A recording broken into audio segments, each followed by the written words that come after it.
क्या पंजाब के मुख्यमंत्री पर एक अदृश्य हथियार से हमला हो गया है? क्या भगवंत मान की जान खतरे में है? दरअसल ये सवाल इसलिए पैदा हुए हैं क्योंकि पंजाब में मोहाली के फोर्टिस अस्पताल में पंजाब के मुख्यमंत्री भगवंत मान एडमिट हैं और कई बड़े स्कूलों सहित फोर्टिस हॉस्पिटल के इनबॉक्स में एक ऐसा ईमेल आया जिसे पढ़ते ही प्रशासन के हाथ पांव फूल गए। लेकिन इस ईमेल की सबसे डरावनी बात यह है कि इस ईमेल में किसी साधारण बम की नहीं बल्कि एक ऐसे साइलेंट किलर का जिक्र था जिसका यूज पंजाब के मुख्यमंत्री भगवंत मान पर करने का दावा किया गया है।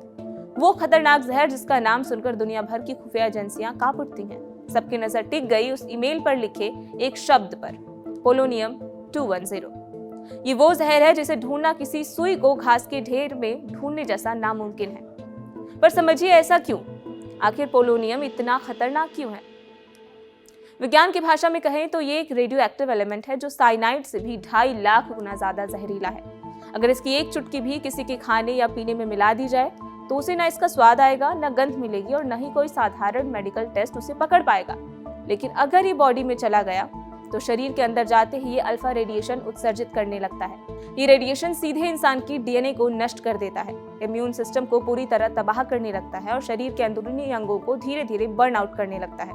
2006 में लंदन में एक रूसी जासूस की मौत इसी से हुई थी और डॉक्टर्स को पता भी नहीं चला कि आखिर उसे हुआ क्या है। हफ्तों तक लोग सोचते ही रह गए। इसकी घातक क्षमता ऐसी है कि केवल 1 ग्राम पोलोनियम हजारों लोगों की जान लेने के लिए काफी है। यही वजह है कि मोहाली पुलिस इस ईमेल को सिर्फ एक मजाक मानकर नहीं छोड़ सकती।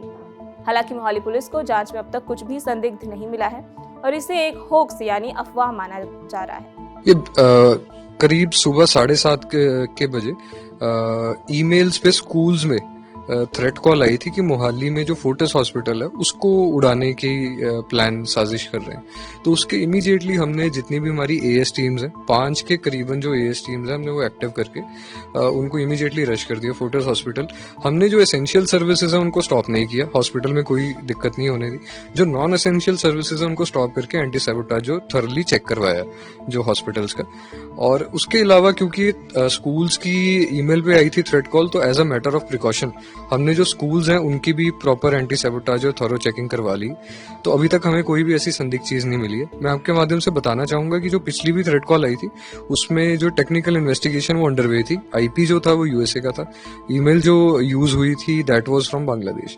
तो ये बेसिकली वही एक स्पूफ्ड ईमेल से इन्होंने की है। बट स्टिल क्योंकि हम कोई भी चांस नहीं ले सकते, it's a zero error duty, तो इसलिए हमने matter of precaution as a matter of protocol thorough checking जो वो करवाई है। लेकिन पोलोनियम का जिक्र करना ही बताता है कि धमकी देने वाला कोई मामूली अपराधी नहीं है। इस कहानी का सबसे डरावना पहलू ये है कि पोलोनियम जैसे जहर के साथ हम किसी धमाके की आवाज नहीं सुनते, बल्कि ये एक अदृश्य मौत है जो धीरे धीरे आती है।